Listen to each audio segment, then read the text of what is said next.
start recording, and then you hold it like this. And then it works like a jib. It's already starting right now. It's already recording.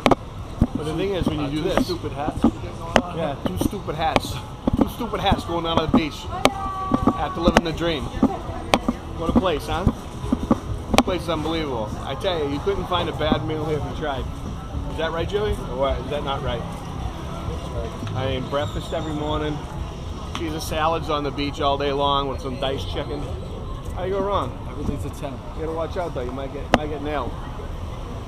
This guy here walks across the street. There's no crosswalk or nothing, so he just starts darting across the street. Show them the mall that just sprouted up on another 1 year. I tell you, I'm not really happy with the mall. I like the little shops. I like the local restaurants. You know. We could be predicting the beginning of the end of Playa. Exactly. And this building would have been the one we started it all. Exactly. I don't think you need to mall this area. I think you need to keep them as little beach shops and surf shops.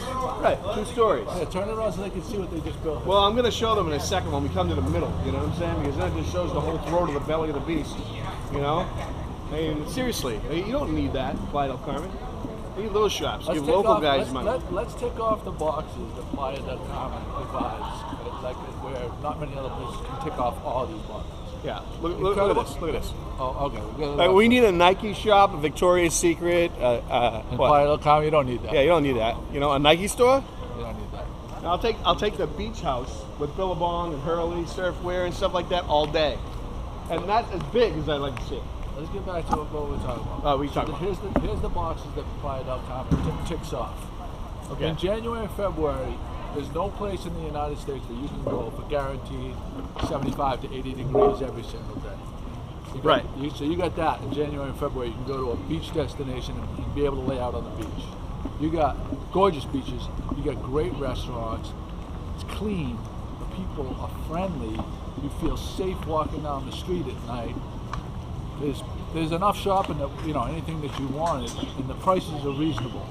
Am I missing anything? I pretty much think you covered it all there, Joe. I don't think you missed a heartbeat on that one. So for me, it ticks off all of when I'm saying these are the kind of places I want to go to, it ticks off all those boxes. Right. And it's reasonably priced. Well, the only thing they do is they offer a lot of the cultural stuff though too. Yep. Like so, if you wanted to go explore the ruins, or you wanted to go to Escaret or Shalhar and stuff like that, there's other optional tours. So you can go horseback riding, you can go ATV and zip lining, whatever the hell you want to do. So you can have as crazy echo as you want it to be, or have it here, just like urban hip. I mean, this is definitely like what Miami was like 50 years ago. There's no doubt in my mind. Well, yeah, Miami might have been a little more posh. This is more bohemian, I would say. Right. Well, bohemian. A little funky. This is like more Europeans. But look at this place. This place has been here since I started coming here. Okay. It was like pizza and champagne at one point. Now it's called the Boston Grill. Appropriate name for the 2 Boston guys that come in all the time. But I mean, it's just super luxurious. And it's like you don't have to stay in the all-inclusive. You can come out here and you can do the non-all-inclusives and walk around the different shops and have a good time, and find something to eat. Matter of fact, I'm not a fan of the all-inclusives. I feel like the problem with all-inclusive for me is you end up going there and then you almost feel obligated. You pay a little extra to get the all-inclusive, and then you feel obligated to stay at that resort and eat at their places. Yeah. And when you have this is called, what we're walking right now is called Fifth Avenue. There's got to be 150, 200 awesome outdoor cafe restaurants, most of them very reasonably priced and all offering great service and great food.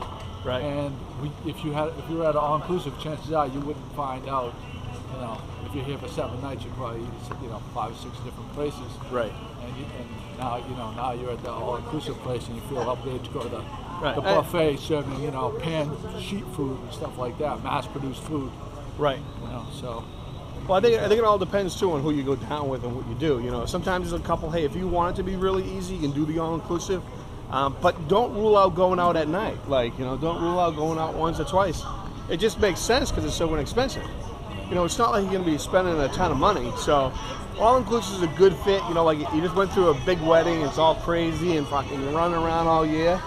And you just want to sit on the beach and chill and do nothing? Absolutely fine. I'm more of a fan of the small boutique hotel that doesn't have the huge advertising budget that they have to pass on to their customers.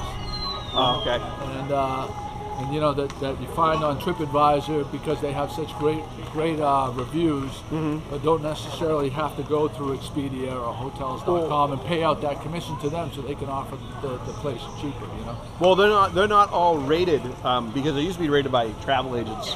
They used to travel to these properties and actually go through and rate them. Individuals that would go and write about properties, the restaurants, the culture, the people, this, that, and the other thing. Most of these places, they fulfill their own marketing and media. They write their own reviews down.